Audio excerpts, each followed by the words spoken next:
Queria começar esse encontro fazendo um pequeno convite a vocês. Antes da gente falar de inteligência artificial, antes da gente falar de ferramenta, de método, de futuro, vamos só parar um segundo e olhar para o contexto em que esse ano letivo começa. 2026 já começou diferente. Não é porque surgiu uma tecnologia nova, é porque a inteligência artificial deixou de ser novidade. A gente saiu daquela fase de deslumbramento, de olhar, de testar, de brincar, e entrou numa fase muito mais profunda, que é a da integração.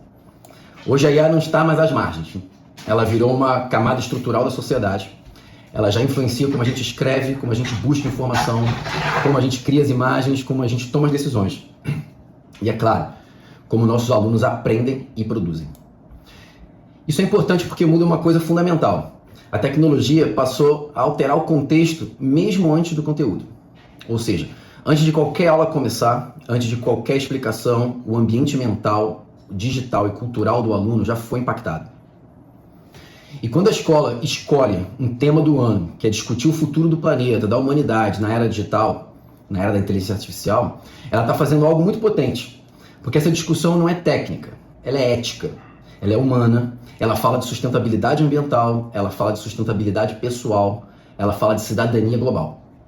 A pergunta central desse ano não é se vamos usar a tecnologia, isso já está dado.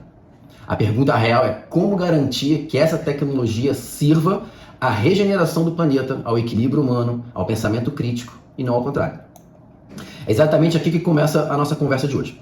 Porque antes de levantar essa conversa para os alunos, a gente precisa parar, pensar em quem vai conduzir essa reflexão.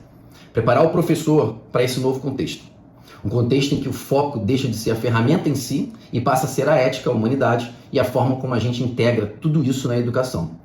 Então esse é o ponto de partida.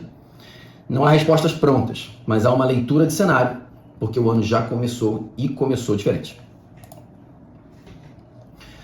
Antes da gente andar para qualquer discussão sobre o futuro, antes de avançar para qualquer discussão sobre o futuro, sobre o planeta, humanidade ou inteligência artificial, eu queria propor um pequeno deslocamento do olhar. Preparar os alunos para o futuro começa inevitavelmente por preparar quem educa. Porque não existe projeto pedagógico forte sem um professor fortalecido. É aqui que eu acho importante trazer dados de realidade, porque muitas vezes a gente escuta uma narrativa de que o professor está atrasado em relação à tecnologia e os dados mostram exatamente o contrário. Então, segundo a ODC, no relatório Tales de 2024, o Brasil é o protagonista global da adoção de novas tecnologias educacionais. Hoje, cerca de 56% dos professores brasileiros já utilizam inteligência artificial no seu dia a dia profissional. E isso é significativamente acima da média global, que gira em torno de 36%. E isso diz muita coisa. Diz que o professor brasileiro, o brasileiro como um todo, ele é inovador por natureza. Diz que existe curiosidade, abertura, disposição para experimentar. Mas o mesmo dado traz uma atenção importante. Quase 40% desse corpo docente diz que ainda precisa de capacitação pedagógica para usar essas ferramentas com segurança, clareza e propósito. E essa atenção ela é saudável, porque mostra que o desafio não é começar do zero, nem aprender a apertar botão. O desafio agora é outro, é transformar a instituição como um método. Ou seja, sair do uso pontual, improvisado ou solitário e caminhar para um uso mais consciente, mais pedagógico, mais alinhado aos valores da escola e com o desenvolvimento dos alunos. Então, quando a gente fala de futuro da humanidade na era da inteligência artificial, esse futuro começa aqui, começa no professor que está tentando, que está experimentando e agora precisa de espaço, reflexão e apoio para poder aprofundar. Esse encontro hoje nasce exatamente nesse lugar. Agora que a gente olhou já para o contexto, já falou no papel do professor, eu queria trazer uma pergunta ainda mais importante para esse encontro. Quem é de fato o aluno que chega nessa escola? Por que esse aluno chega tão neutro? Ele não chega vazio. Ele chega profundamente moldado por um ambiente digital que opera em uma outra lógica. O aluno ele é exposto desde muito cedo a algoritmos, a automação, a uma produção de conteúdo extremamente acelerada. Antes mesmo da escola começar a falar de inteligência artificial, a IA já falou com ele por meio dos feeds, recomendações, vídeos curtos, respostas, chats, etc. O primeiro ponto importante aqui é que a gente chama a cultura da dopamina. O aluno cresce dentro de uma lógica de recompensa imediata. Tudo responde rápido, tudo reage rápido. E isso vai moldando o cérebro para buscar um estímulo constante. Isso não significa falta de interesse ou preguiça. Significa que lidar com o não, lidar com a espera, com processos longos, com esforço contínuo, se torna mais difícil. É uma mudança de contexto cognitivo e não uma mudança de caráter. O segundo ponto é a paciência cognitiva. Estudos recentes mostram que uma tensão crescente entre dois modos de processamento: leitura profunda, linear e analítica, e a leitura digital, fragmentada, rápida e em looping. O aluno hoje transita muito bem nesses dois mundos, mas principalmente no segundo modo. Ele navega, cruza informação, pula de um estímulo para o outro com muita facilidade. Muitas vezes precisa de ajuda para sustentar o foco, o aprofundamento e a continuidade. O terceiro ponto, seja talvez o mais importante. Esses alunos eles não chegam vazios, eles chegam com um repertório enorme. Um repertório complexo de interações digitais, de linguagens visuais e de referências culturais e experiências online. O desafio da escola, então, é preencher esse espaço em branco e acolher esse repertório, dar contorno, profundidade e principalmente criticidade a ele. Quando a gente entende que esse aluno, quem é esse aluno e como que ele muda completamente na conversa, a pergunta deixa de ser como controlar e passa a ser como potencializar, como transformar em contexto a aprendizagem real, humana e significativa. Aqui tem um ponto muito importante, que muda completamente a forma como a gente enxerga a inteligência artificial. A IA não é algo que vai chegar no futuro, ela já está aqui, ela é mais do que isso, ela já virou o nosso ambiente. Ela funciona como um pano de fundo invisível que influencia a linguagem, a atenção, o comportamento e principalmente a forma como a gente aprende e se relaciona. Quando a gente olha para os dados, isso fica muito concreto. Por exemplo, hoje cerca, como a gente vê aqui, 64% dos adolescentes de 15 a 17 anos já utilizam chatbots no dia a dia como algo normal. Não é algo ocasional, é parte da rotina. E tem um dado que costuma chamar muita atenção. A cada 8 jovens, um deles já recorre à inteligência artificial para buscar conselhos ligados à saúde mental. Ou seja, a IA não está sendo usada somente para fazer trabalho de casa, para tirar dúvida ou para responder pergunta. Ela entra também numa esfera muito mais sensível.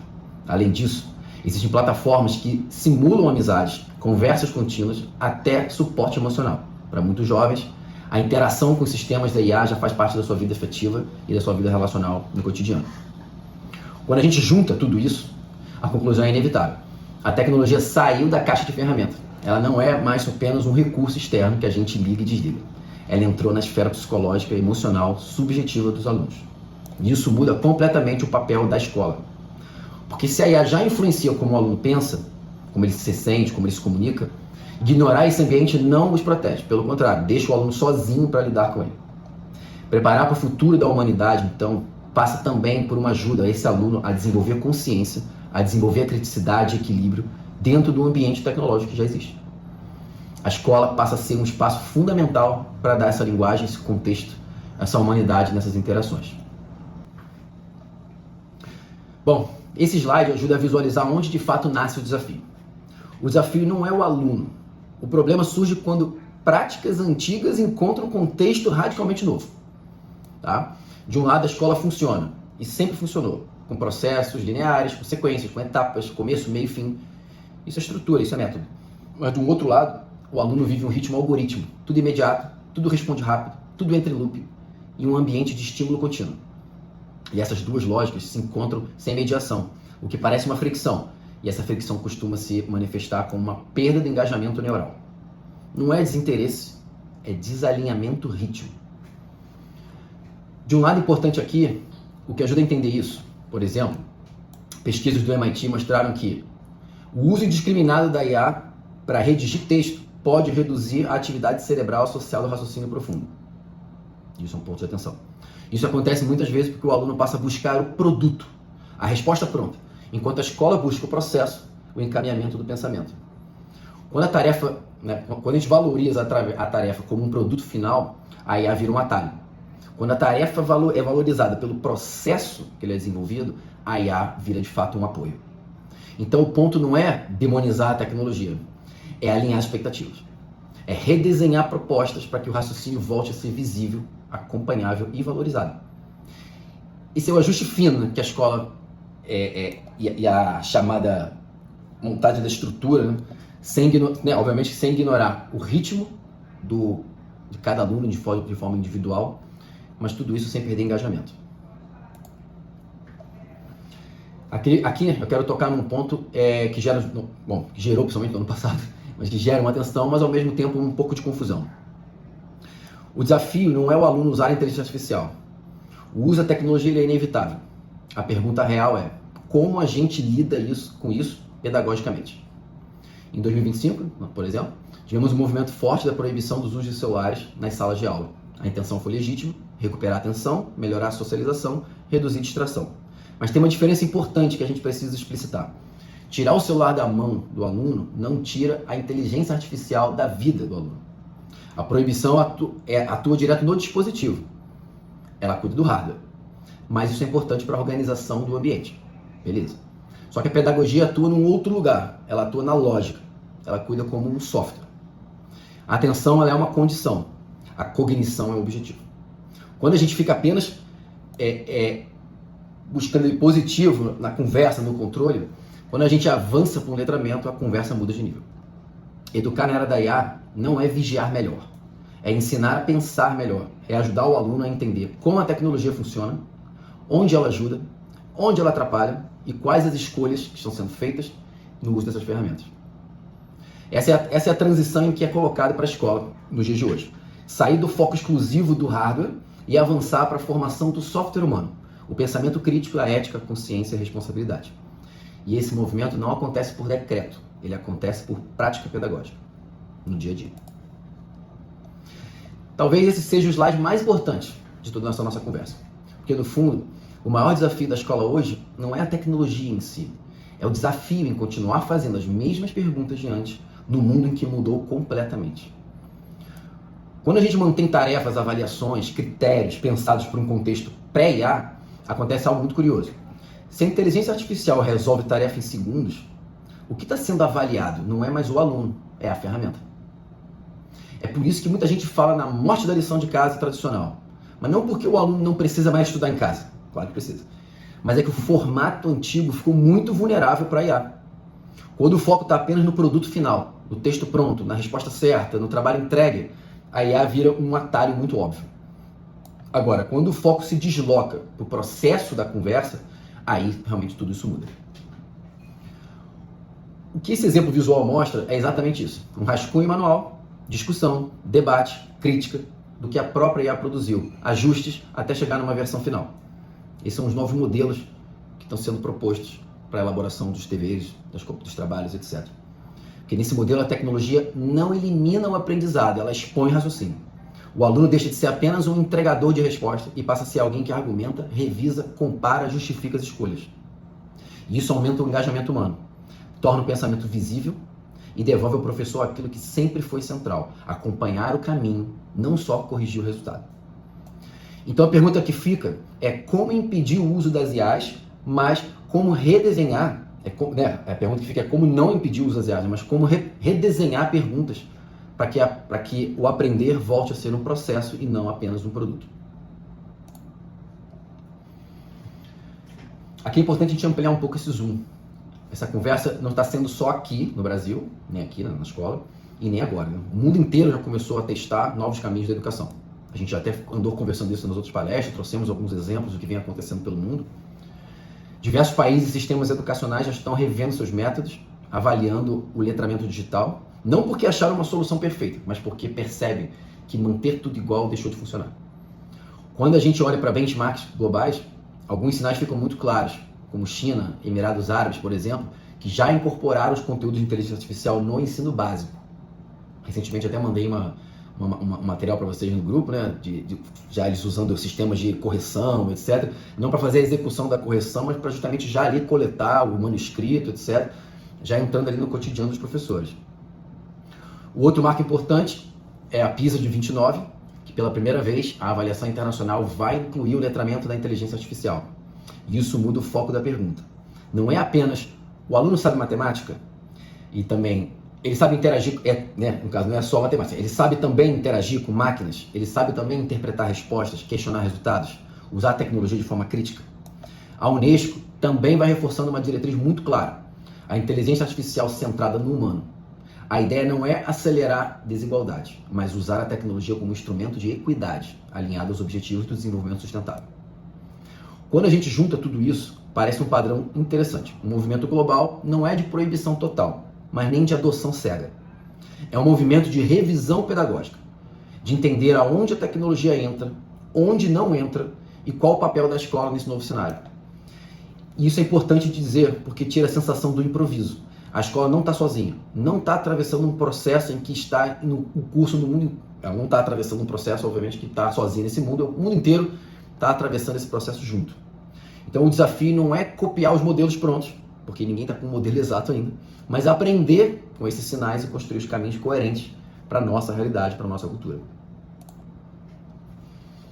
Esse slide é importante porque ele ajuda, né, a desmontar um pouco do medo que muitas vezes fica implícito nesse assunto sobre IA. Quando a gente fala de inteligência artificial na educação, muita gente se pergunta, mesmo que em silêncio, né, onde fica o professor nessa história toda? E a resposta é muito clara. O professor se transforma. Ele, em muitos aspectos, ganha ainda mais relevância. Se a gente olhar para essa imagem, ela mostra bem o que está acontecendo. De um lado, a IA oferece todo tipo de conteúdo infinito, de informações infinitas. Mas a informação não é só isso, né? A informação não é educação. Então, de um outro lado da balança, está aquilo que a inteligência artificial não tem. E provavelmente não terá. A agência, a intencionalidade, a empatia, a ética, a sensibilidade humana. É aqui que o professor passa a ocupar um lugar ainda mais central.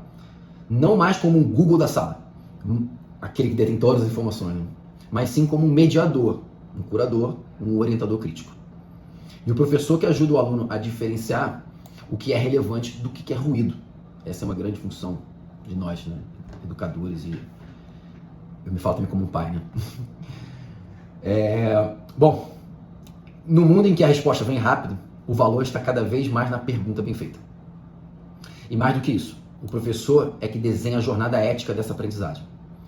Quem ajuda o aluno a entender não só o que pode ser feito com a tecnologia, mas o que deve ser feito com a tecnologia. Então o professor assume um papel muito mais sofisticado ainda, mais humano e mais estratégico na formação desses alunos.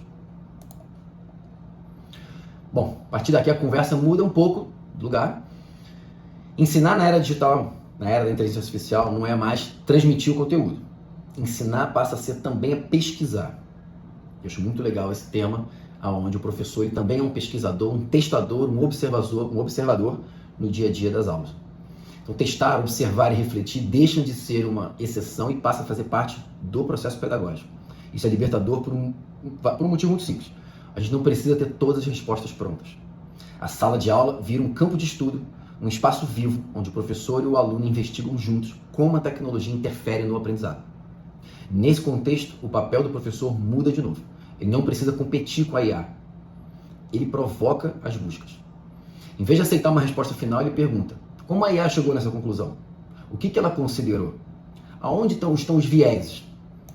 E esse ciclo que aparece no slide resume muito bem esse movimento. A gente testa uma proposta, observa o que acontece com o aluno, reflete sobre o resultado e ajusta.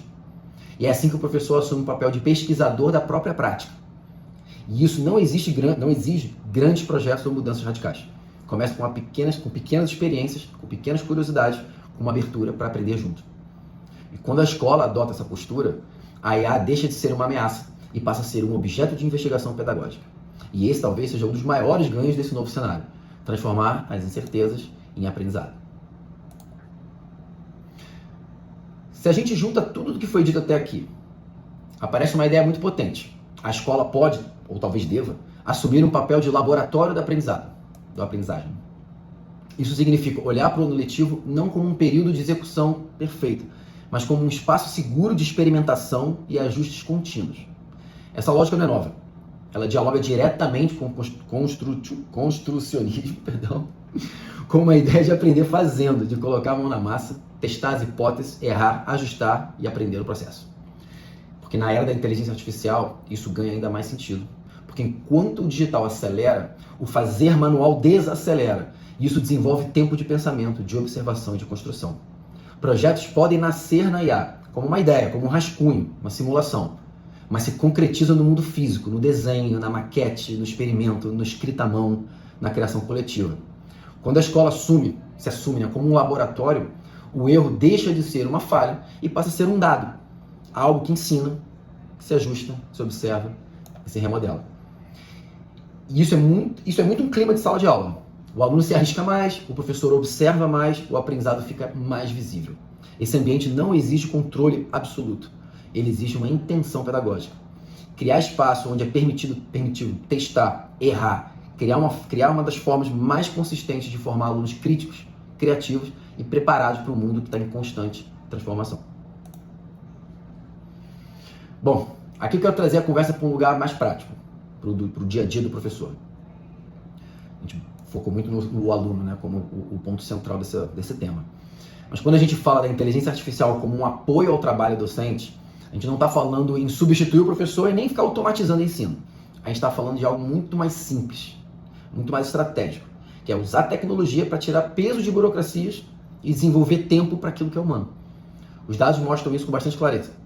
Segundo pesquisa, hoje 77% dos professores já usam IA para fazer apoio a planejamento de aula, 63% para organizar tópicos, materiais, conteúdos, ganhar clareza, 64% usa para ajustar nível de dificuldade. A gente falou bastante sobre isso, adaptação de prova. Repare que nada disso toca no coração da pedagogia. A IA entra onde há repetição, onde há carga administrativa, esforço operacional. E é isso que a imagem traduz muito bem.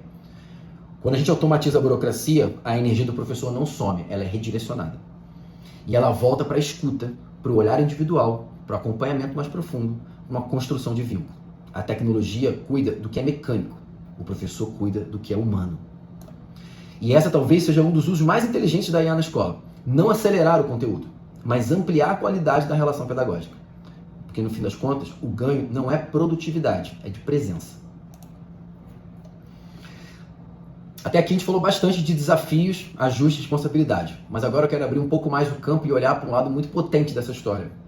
Quando a tecnologia não empobrece, mas ela amplia a expressão humana. A inteligência artificial pode ser uma grande aliada em projetos criativos, visuais e interdisciplinares. Ela funciona como um amplificador criativo.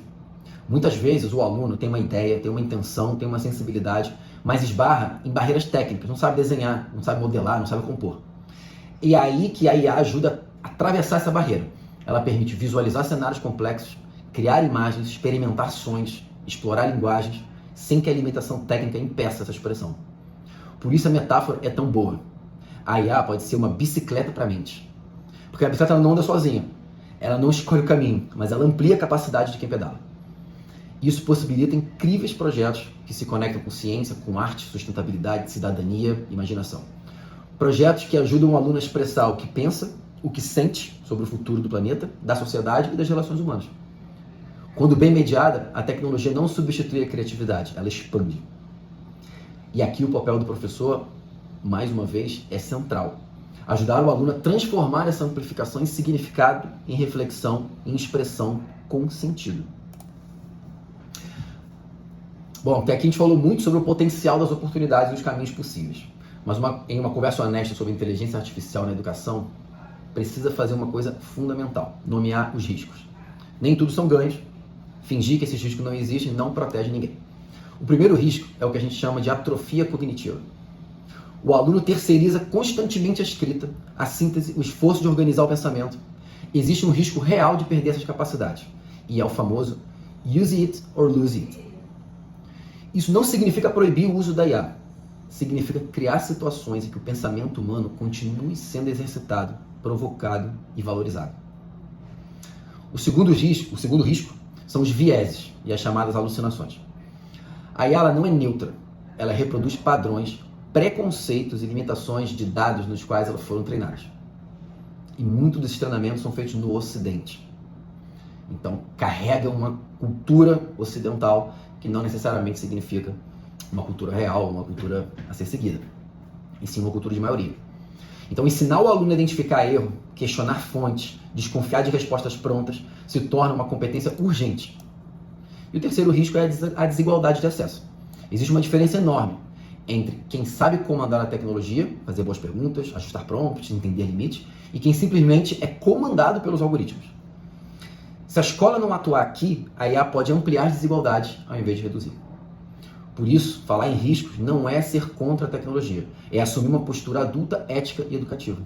O papel da escola é exatamente esse, ajudar o aluno a atravessar esse ambiente com consciência, criticidade e autonomia. Bom, depois de tudo que a gente falou até aqui, acho que é importante deixar algo muito claro. Não existe um manual fechado para atravessar esse ano de 2026. Mas existem caminhos possíveis. Eles não começam na tecnologia, eles começam na postura pedagógica. O primeiro passo é diagnosticar. Antes de definir regras, decidir as regras, tarefas, ferramentas, vale observar como o meu aluno hoje já usa inteligência artificial. Ele usa para quê? Em que momento? Com que maturidade? Sem julgamento, com curiosidade pedagógica. O segundo passo é adaptar. Olhar para as práticas que se perguntam e se perguntar com honestidade, a minha avaliação está focada no produto final ou no processo do pensamento? Aonde o raciocínio do aluno aparece? Aonde ele pode ser acompanhado, discutido e aprofundado? E o terceiro passo é o diálogo. Conversar abertamente com os alunos sobre a ética, integridade, autoria, limites e responsabilidade, não como um discurso moralizante, mas como um discurso coletivo de critérios. Esses três movimentos, diagnosticar, adaptar e dialogar, criam algo muito importante, um elo de confiança. A confiança para errar, para ajustar e para aprender junto. Eles se conectam diretamente com os pilares que a escola escolheu para esse ano. Sustentabilidade pessoal, no cuidado com o sujeito que aprende, cidadania global, na forma como usamos a tecnologia de maneira responsável no mundo. O caminho não é acelerar as respostas, e sim qualificar as perguntas. E isso já é um enorme passo. Bom, para fechar esse encontro, reforçando mais uma vez essa mensagem importante, nada do que a gente está discutindo aqui precisa e nem deve ser vivido de forma solitária. Atravessar um ano letivo com um tema tão profundo como inteligência artificial, futuro da humanidade, ética, sustentabilidade, exige uma troca, um apoio e uma construção coletiva. A escola é, antes de tudo, uma comunidade de aprendizado. E comunidades aprendem melhor quando compartilham dúvidas, experimentos, acertos e erros. E ao longo desse ano, a ideia é criar espaços para isso. Momentos de conversa, oficinas, laboratórios pedagógicos, lugares seguros para se perguntar, para se testar, para se ajustar. Ninguém aqui precisa ter todas as respostas agora. O que a gente precisa é caminhar junto, com a curiosidade, com a responsabilidade e a abertura para aprender. Essa frase que aparece aqui resume bem o espírito desse processo. Estamos construindo uma ponte enquanto caminhamos sobre ela. E o mais importante, estamos caminhando juntos. Nesse ano que nos desafia a falar sobre o futuro do planeta e da humanidade, ele também nos convida a fortalecer aquilo que sempre nos foi central na educação, o vínculo humano, a colaboração e o cuidado com quem aprende e com quem ensina. Obrigado por esse começo de caminhada, o ano está só começando. Coloquei também nesse material todos os links de fontes de pesquisa, onde não estão só os dados que foram apresentados, mas vale muito também, tudo que foi extraído para essa apresentação de hoje, vieram desses links, que são informações muito recentes, que estão acontecendo não só no Brasil, mas no mundo, e estão todos aqui para disponibilizar para vocês poderem pesquisar e a gente começar essa nova jornada, essa longa jornada juntos. Obrigado.